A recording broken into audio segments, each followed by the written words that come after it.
Hello my friends, and welcome back to Sweet Magnolias, or welcome if this is your first time here. My name is Emily, and in today's video we are going to be doing two things. We are going to be making rose water.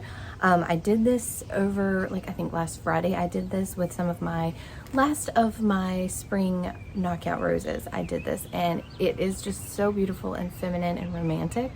And I use rose water on my skin. We'll talk a little bit more about rose water later on in the video.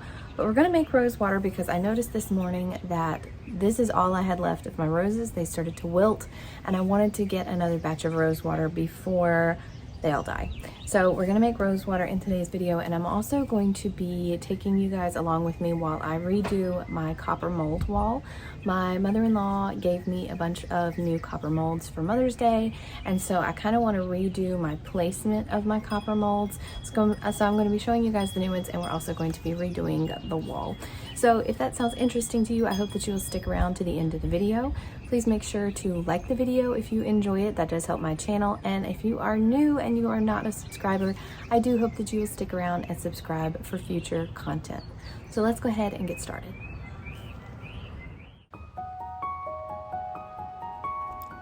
So I'm going to read you a little bit of what I read online about rose water. I will link this article down in the description box, but this says that rose water is a liquid made from water infused with rose petals. It's one of the many ways that roses can be used for health, beauty, and even food and drink.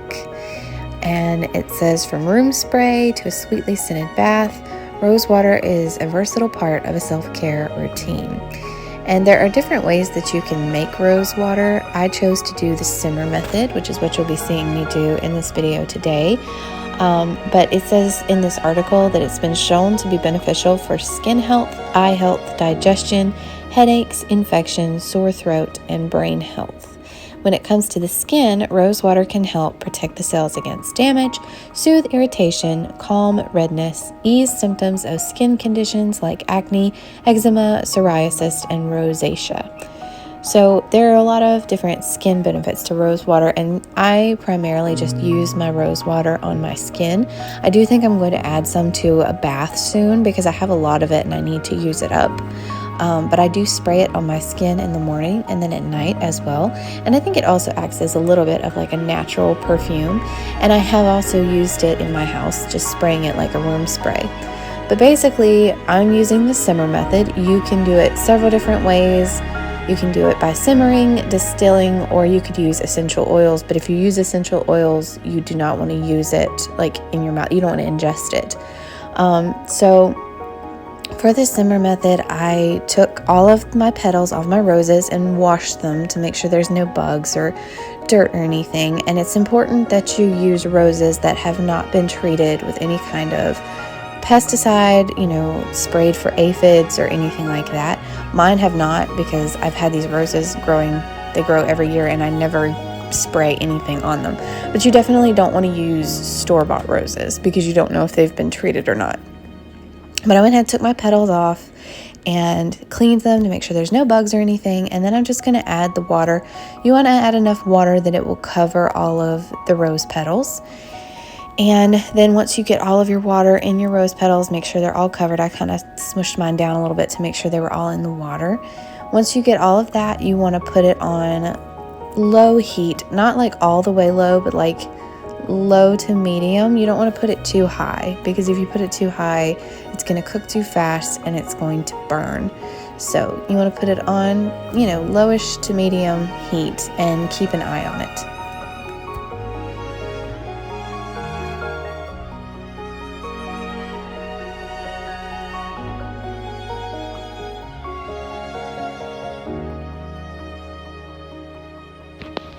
You're going to want to simmer your rose petals until the rose petals have completely lost their color.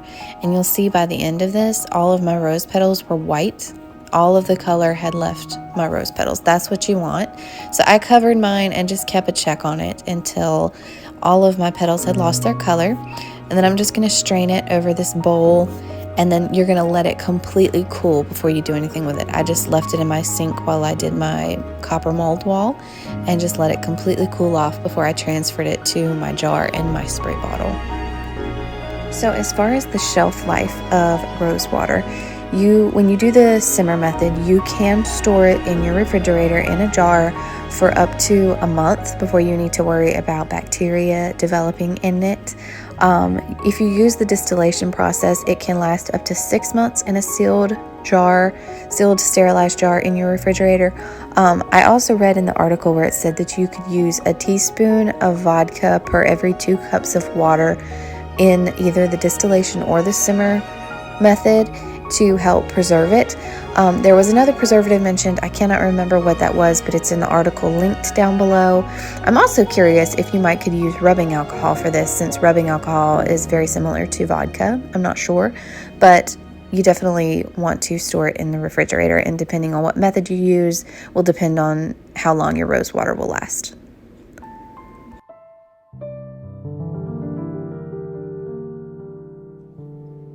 So here is a look at the before of my copper wall. I feel like I never fully finished this wall. I had a few that I just hung over my kitchen cabinets, so I never officially fully finished it. But now that I have these new ones, I really wanted to completely rework this wall, arrange them very symmetrically, and just overall just do a complete overhaul of this so that all of my molds can be displayed really pretty over the kitchen stove. Almost said kitchen cabinets, over the kitchen stove. But these are my new ones. You saw the cat. That one is my favorite. She also got me another fish, another one of the bunt ones. I actually had one of those, some grapes. So I'm just going to try to arrange them symmetrically so that they just look really pleasing and so that your eye goes over the whole wall.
that's going to do it for today's video. I hope that you have enjoyed. Thank you for joining me today. Please make sure to like the video and also subscribe if you have not. And I will see you guys in my next video. I hope that you have a great week.